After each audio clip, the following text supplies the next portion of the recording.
रिश्ते तो बहुत है इस संसार में, पर भाई बहन का रिश्ता सबसे अलग, सबसे अनमोल होता है। यह रिश्ता जब भावनाओं में पवित्रता और प्रेम में सच्चाई लेकर आता है, तो जन्म लेता है भाई दूज। कहते हैं, भाई और बहन का रिश्ता इस संसार का सबसे पवित्र रिश्ता है, जहाँ शब्दों की जरूरत नहीं होती, सिर्फ एहसास बोलते हैं। बहुत समय पहले, जब सृष्टि नई नई बनी थी, तब सूर्यदेव की पत्नी संज्ञा से दो संतान हुए, यमराज और यमुना देवी। दोनों बाल्यकाल से ही एक दूसरे से अत्यधिक प्रेम करते थे। पर समय बीतने के साथ जब यमराज नर्क लोक के अधिपति बने और यमुना धरती पर प्रभावित होने लगी, तो दोनों के बीच दूरी आ गई। यमुना अपने भाई को बहुत याद करती, पर यमराज अपने कर्तव्यों में इतने व्यस्त थे कि वर्षों तक बहन से मिलने नहीं जा पाए। एक दिन यमुना ने ठान लिया, भैया चाहे मृत्यु के देवता हो, पर मेरे लिए वो आज भी वही बचपन वाले भाई हैं। अगर वो नहीं आए तो मैं ही हर दिन उनकी प्रतीक्षा करूंगी। यमुना रोज अपने घर को सजाती, दीप जलाती और कहती, शायद आज मेरे भैया आएगा। दिन बीतते गए, पर यमराज नहीं आए। अंततः एक दिन जब यमराज ने अपनी बहन की तड़प सुनी, तो वो स्वयं उसके घर आ पहुंचे। यमुना की आंखों में खुशी के आंसू थे। उसने आरती उतारी, तिलक लगाया, भोजन कराया और कहा, भैया हर साल इसी दिन आप जरूर आइए। यमराज भावुक हो उठे।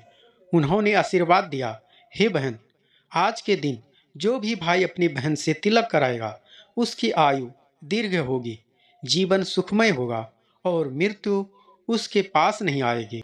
और तभी यह तिथि बन गई भातृ द्वितीया, यानी भाई दूज। कहते हैं, यमराज के आशीर्वाद के बाद पहली स्त्री जिसने भाई दूज मनाया वह स्वयं यमुना देवी ही थी। उन्होंने सबसे पहले अपने भाई यमराज को तिलक लगाया, भोजन कराया और उन्हें सम्मान पूर्वक विदा किया। यमराज ने कहा, तुम्हारे इस प्रेम को मैं अमर कर दूंगा। हर युग में बहनें अपने भाई को इसी तिथि पर तिलक करेगी। इसलिए यमराज और यमुना को भाई दूज का प्रथम भाई बहन युगल कहा गया है। भाई दूज कार्तिक शुक्ल द्वितीया के दिन ही क्यों मनाया जाता है? पौराणिक ग्रंथों में मिलता है, कार्तिक मास को देवताओं का प्रिय मास कहा गया है। दीपावली के बाद वातावरण शुद्ध होता है, मन पवित्र और परिवार साथ होता है। इस दिन बहनें अपने भाई की दीर्घायु, सुख और समृद्धि की कामना करती। यमराज ने स्वयं कहा था, जो कार्तिक शुक्ल द्वितीया के दिन बहन के घर जाकर तिलक करवाएगा, वह मेरे लोक में भी भय मुक्त रहेगा। इसलिए यह दिन मृत्यु पर विजय और स्नेह की सुरक्षा का प्रतीक बना। दूसरे प्रसिद्धि कथा श्री कृष्ण और सुभद्रा की। दूसरी कथा श्री कृष्ण और सुभद्रा की भी उतनी ही पवित्र है। नरकासुर राक्षस का वध कर श्री कृष्ण जब द्वारका लौटे, तो उनकी बहन सुभद्रा ने आरती उतारी, तिलक लगाया और मिठाई खिलाई। कृष्ण मुस्कुराए और बोले, आज का दिन तो मेरे लिए यम द्वितीया से भी बढ़कर है, क्योंकि इसमें बहन का प्यार और भक्ति दोनों है। तभी से यह दिन भाई दूज या यम द्वितीया के नाम से हर घर में प्रेम और उत्साह के साथ मनाया जाने लगा। भाई दूज का मुख्य संदेश।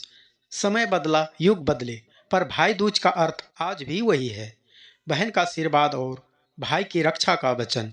इस दिन बहनें सुबह स्नान कर घर सजाती है, आरती की थाली में रोली, अक्षत, दीपक और पान सुपारी, हल्दी कुमकुम रखती है।